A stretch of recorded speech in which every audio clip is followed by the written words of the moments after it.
Captain Jack here. The number of Game Boy Homebrew games have exploded, with programs like GB Studio lowering the bar of entry, making the Game Boy one of the easiest retro consoles to make games for.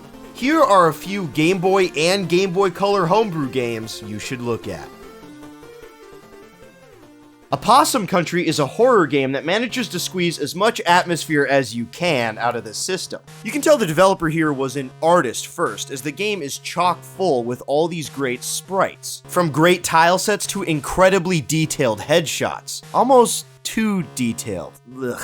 The story starts out with you delivering pizza to this creepy trailer park, but it quickly spirals into something much worse. The game is technically a Game Boy Color game, but it's hard to tell. It really tries to use as little color as possible, with black, blue, and gray used for the backgrounds and red for accents. Eventually you'll get a gun to clear these rats out of the way as you get deeper into the woods. Saying anything more would really spoil everything, but do be warned, it gets pretty graphic near the end. It's a short story with a great twist.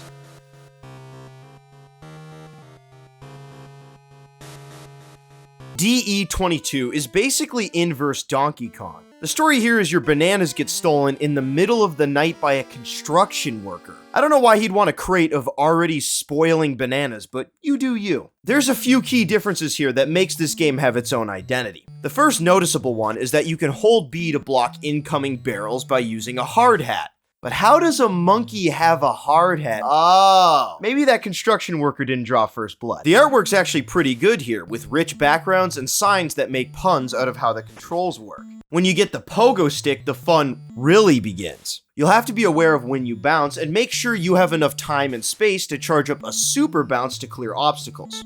It definitely tests your platforming skills. D22 is pretty short, like most of the Game Boy homebrews honestly, but it definitely has that Nintendo charm.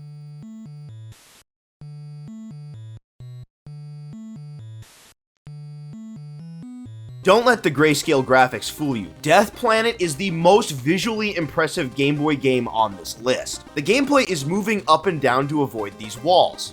That's it, but it still gets pretty difficult later on. You'll have to bob up and down like a dolphin and make hairpin turns into gaps you can't even see yet. Slightly faster than a second counter helps you keep track where you're at in the level, and there's 5 in all. At the end, you'll blow up the Death Planet, But it will be a while before you get to the end. The difficulty ramps up pretty quick. Add in the unnecessarily awesome music, and your head's gonna be bobbing up and down so much you won't even be able to see what's 5 feet in front of your face. Death Planet really feels like a tech demo with a game built around it, and that doesn't have to be a bad thing.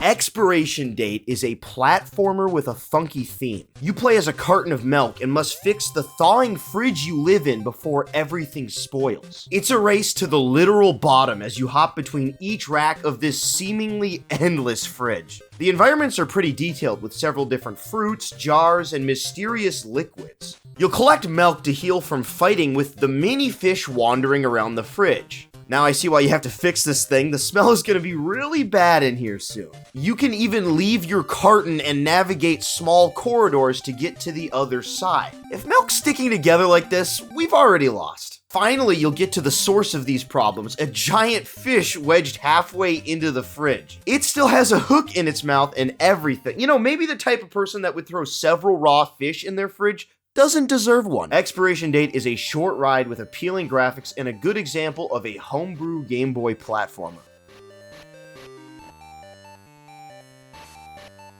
Deep Dungeon is pretty big for the Game Boy. It's somewhere between an RPG and a roguelike, as there's both permadeath and a party system with specialized roles. The game fully leans into the Game Boy's graphical limitations. There's not even grayscale graphics here, it's just a stark black and white that still manages to look modern. The main gameplay loop has you wandering floor by floor of the dungeon, killing enemies to farm experience and grabbing gold. The rooms are actually pretty detailed, with items laying around, keys to collect, and traps to avoid. What usually happens next is one of your guys will almost get killed. You'll remember there's permadeath, so you'll go back up to the dungeon entrance to heal up for the next adventure. This is where you can spend your gold, and there's actually quite a few things you can buy here.